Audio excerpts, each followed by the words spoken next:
Yesterday, aliens visited my town. By visited, I really meant invaded.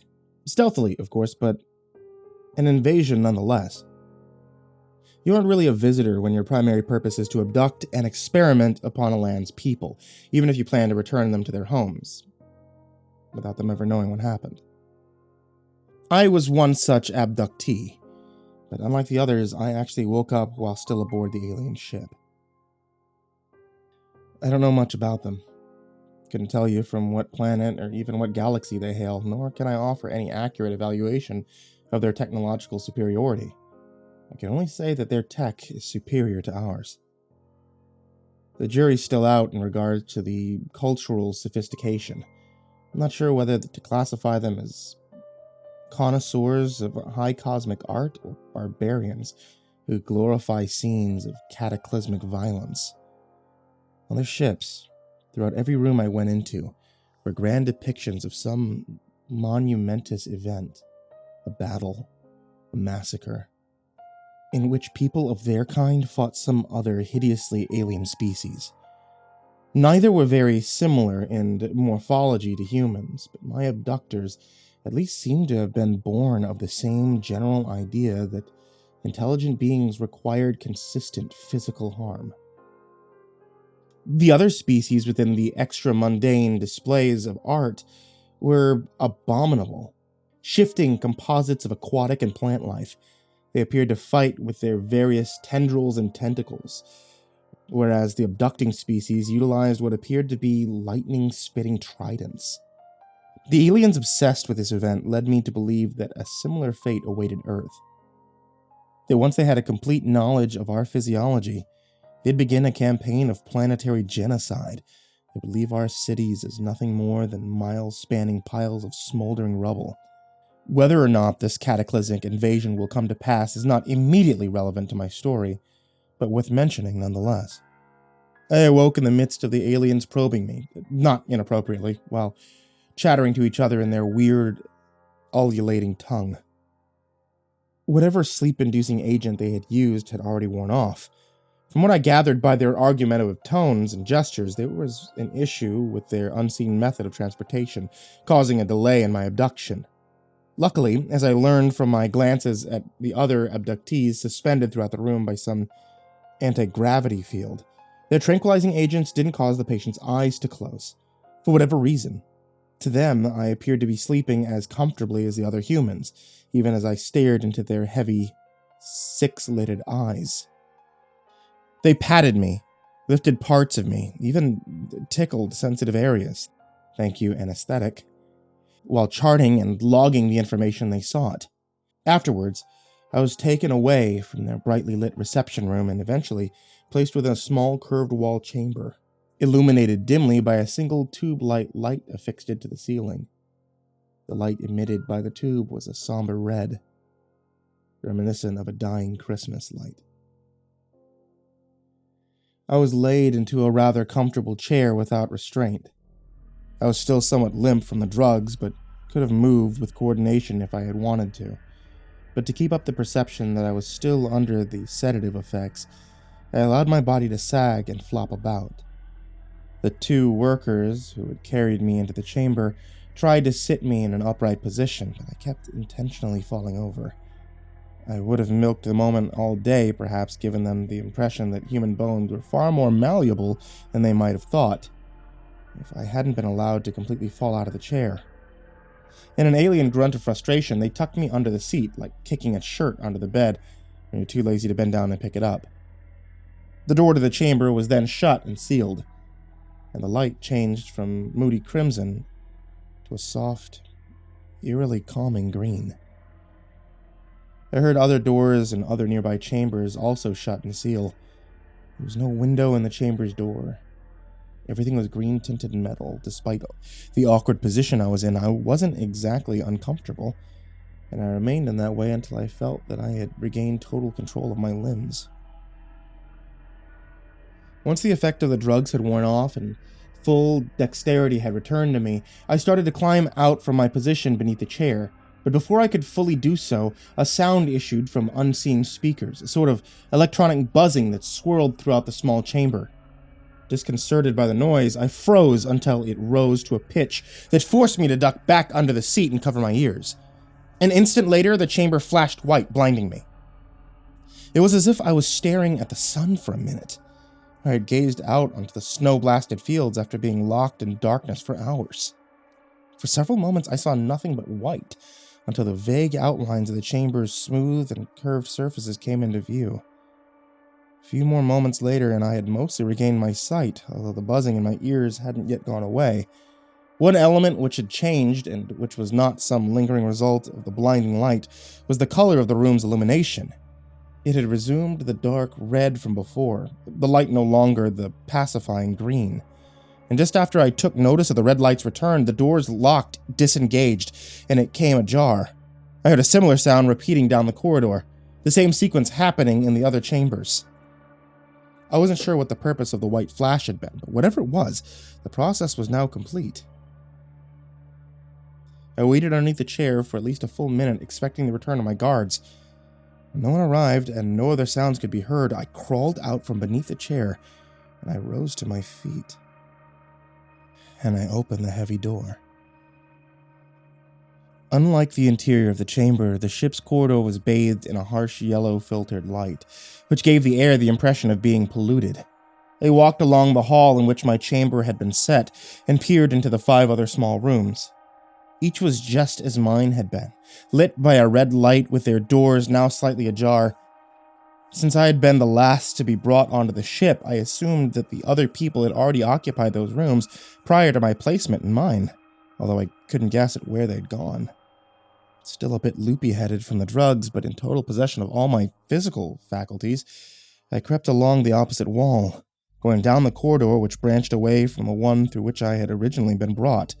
This series of chambers along the opposite wall ended and gave way to a wall-spanning observation window, which looked into a medical room of some kind. This room held various machines, terminals, tables of equipment of purposes I won't ever bother trying to guess at.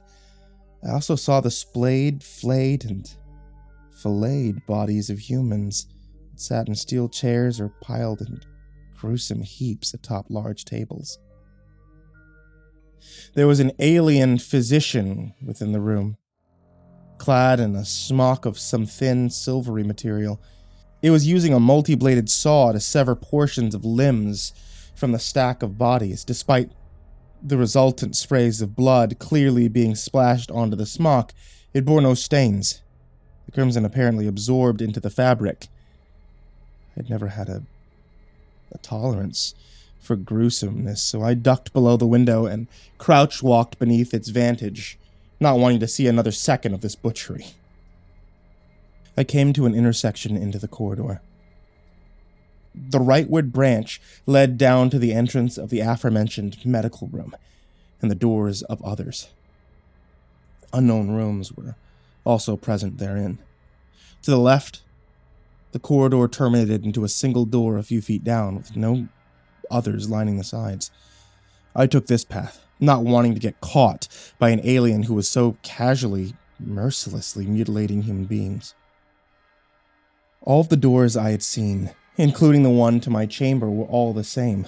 A complex locking mechanism affixed to their tops sealed them shut, although the one before me, it had been left ajar, intentionally or not. I opened it, and I left the yellow haze of the corridor. I stepped into a small, low-ceiling area, presumably meant for storage, judging by the various metal crates and canisters neatly placed around the room. The light in this room was fairly normal. It was a soft white. It was unclear why the ceiling of this room came down so low, considering the alien seemed to be of an average height, or at least much taller than men. I had to stoop as I went deeper in. The supplies were all labeled, although I lacked the requisite xenolinguistic language to identify them. Within one small metal crate, which had been placed in a sort of podium in the back of the room, was a sphere, about the size of a tennis ball. It was cold and smooth and entirely black. It reflected no light, and I couldn't tell if it was a solid piece of some glass-like material or if it had held something within. Scanning the room, I found other pedestals on which other spheres, also black, had been placed. Since there seemed to be no shortage of the strange objects, I figured one wouldn't be missed. I pocketed the orb nearest to me and quickly left the room, as my back had grown tired of the hunched posture. The terror and sense of vulnerability which had entered my heart at the sight of the medical atrocities only deepened with the discovery of the orb. There seemed to be some sinister significance to it, being placed on what was clearly meant to be an altar. An altar in the room where the Titan-heightened aliens would be forced to crawl on their knees to retrieve it. I started to think that there was some religious elements to the orb, that they regarded it with some dark reverence. Still refusing to venture down the other side toward the entrance to the medical room, I made my way back to the area with the chambers, and backtracked from there to the room in which I had first arrived on the ship. I was on the verge of mental and physical exhaustion. I was suddenly afflicted with a feeling of lethargy, which I instantly attributed to the frequent change in lighting, for some reason suspecting that the colors denoted certain atmospheric conditions. The waiting room was empty, save for the bodies which floated in suspended animation like pillars of flesh around the room. I recognized none of these humans, and I couldn't immediately discern the purpose of them remaining in the room when all the others had been taken elsewhere. But if I'm being honest, I didn't really care. I just wanted to go home. There were no doors in this room beyond the one through which I had just passed, and aside from a few metallic cabinets, terminals, and movable tables, the room was bare. A large terminal sat against one wall, with a multi-screen display that relayed images of a camera feed. The controls for the machine were incomprehensible, so I did the only thing I could do. About 45 seconds of button mashes later, the display began to show a recorded image. The footage showed the interior of the holding chambers. The feeds from all 6 rooms played simultaneously. In the first 5 rooms, people sat unconscious within chairs. In the 6th, I watched as my frustrated caretakers nudged me under my seat with their feet, and depart thereafter. Moments later, the arrival of the white flash that had nearly blinded me. In the first 5 rooms, the tranquilized occupants had been instantly vaporized, leaving not even a speck of ash upon their untouched seats. In mine, I had survived the disintegration, being underneath a chair. The source of the light-borne destruction was not obvious. Luckily, it had only been directed at the chair, and not flooded throughout the entirety of the room, if such a thing were even possible. The aliens who'd been ordered to dispose of me, being the clearly lazy workers they are, had probably planned on returning later and finishing me off by some other means. To them, I was no danger or cause for worry, due to the appearance of my unconsciousness. I mashed a few more buttons, and after, the display shifted between images of unfathomable alien conduct. It finally returned to the live footage of that same area, and as luck or providence would have it, I saw the confirmation of my suspicion. The alien duo had returned carrying some sort of device, which, if I were to insinuate its purpose based on its design, they planned to use to bolt my body to the chair. My heart rate increased exponentially as I realized they'd soon know that I had escaped. Once they found out, the alarm would be raised, and I would have a ship of terrifying extrasolar giants searching for me. I doubted they'd still afford me an instant, seemingly painless death. But things were going in my favor that night. The aliens who I had expected to howl or screech in surprise merely raised their 4 limbs upon seeing the empty room. Despite our differences in anatomy, it was pretty clear that this was the equivalent of a shoulder shrugging. They clearly assumed that the room's vacancy meant that I had fallen prey to the light's annihilating effects. They immediately walked away, slinging the 2-handled tool casually between them. With the immediate worry of discovery assuaged, I again peered around the room, hoping to find something that could help me get off the ship. The room was rather uninteresting for a vessel belonging to an advanced alien civilization. Very functional, with not much extraterrestrial flair. Perplexed, I removed the black sphere from my pocket and gazed into it, hoping to glean some sort of meaning from its dull surface. It wasn't heavy, about the weight of an apple. But even with a firm grip, I sensed that it would be impossible for me to crush the thing. I squeezed it anyway, just to physically exert myself and relieve some of the stress. This elicited a change in the orb, like the various lights of the ship. It changed in color, it became a more solid blue.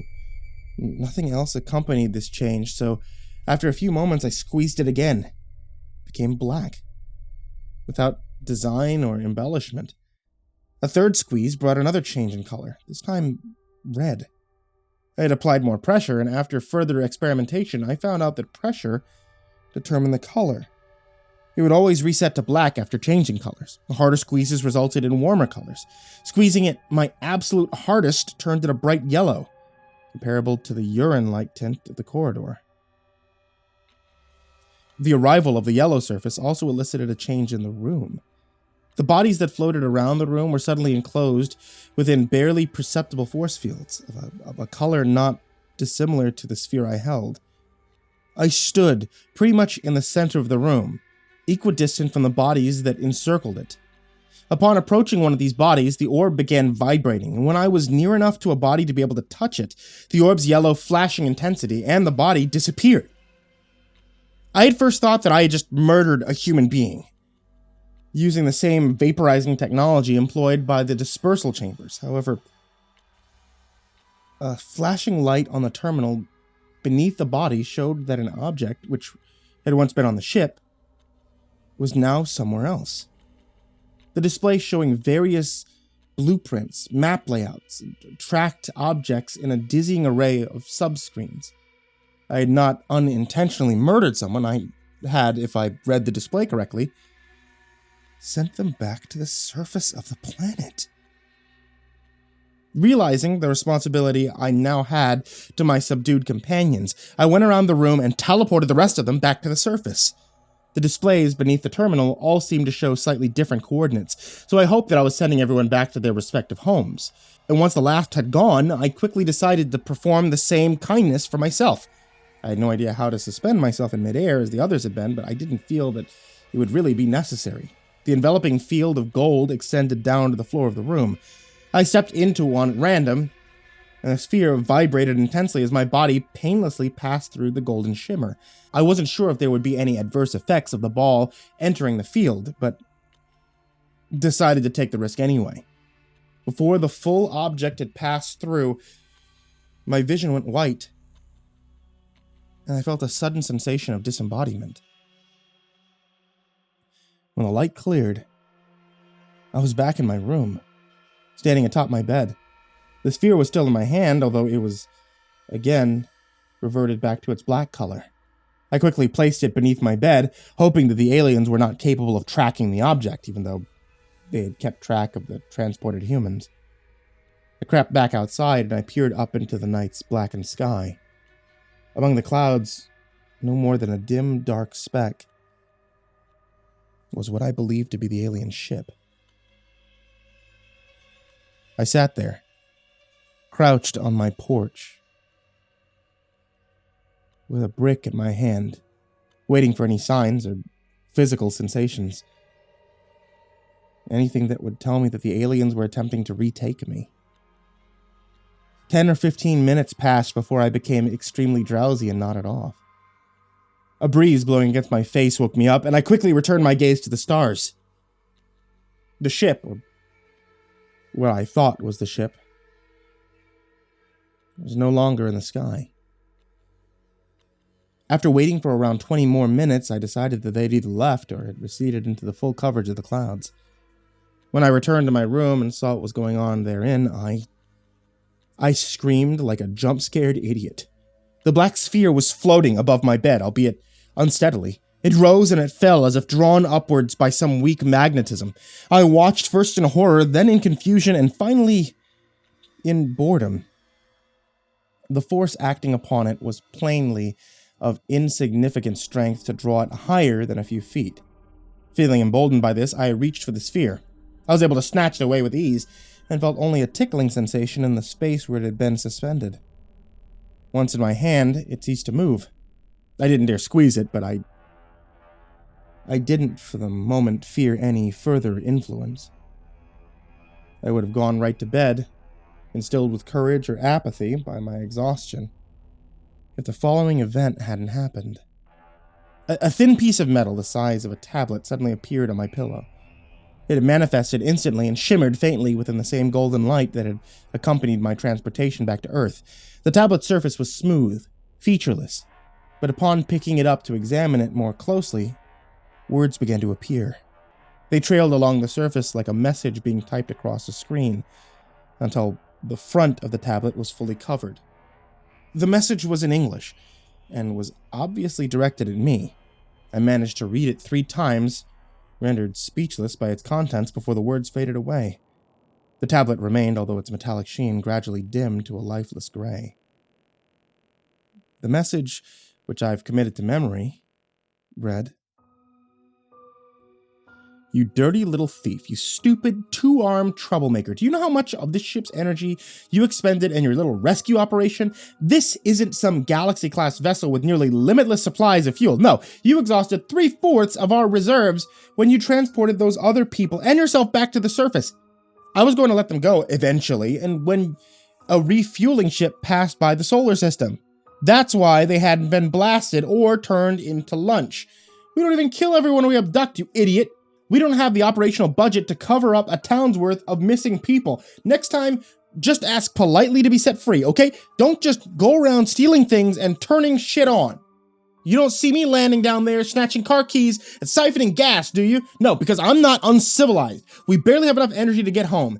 Don't break the ball while we're gone. I'll be back for it in a decade or 2. Sincerely, Shane."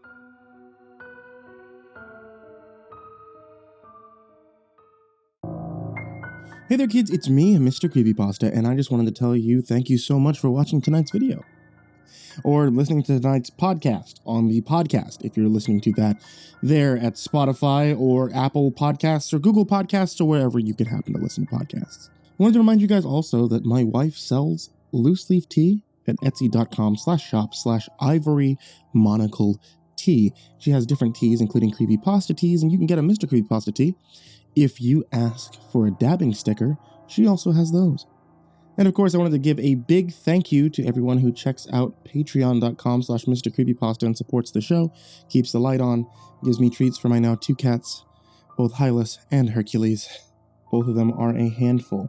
And especially a big thank you to Saha, Jordan Alexander Sanchez, Mazikeen, Ken Lando Higuchi, Chompski, Nico kaeo, Tristain Pelton, Stephen VanHuss, Chance Burnett, Diana Kraus, G. Weevil 3, TheRedOakShieldVirus, Hades' Nephew, Carter Barenfanger, Dr. Strawberry, Jordan Wayne Deckard, Bradney Leipe, The Government Monitoring System, Anne Charron, rumblefox, AcidSystem, Mike Bullock, Rafael Rodriguez, Dan Sweet, Mad Marstomp, Prozac and Pancake Appreciation Society, Sean Mills, Brian Arce, Cryptic Nightmares, Shadow Morningstar, Somber Puppet, Brianna Wright, Someone You Love, Said the King 56, Bad Honey, S-Man, Kiri the Sloth, Patrick Schoolmeister, Thomas Burgett, Barbara Maceo, Bobby Carmen, Liam Newman, The Homeless Bird 93, Sky Harbor, Caleb Dougal, Last Blade Song, Eliminator 86, The Ginger Bros, Aaron Stormcrow, and Corey X Kenshin. A big thank you to all of you guys and everybody down there in the description. I really can't thank you guys enough for supporting the show.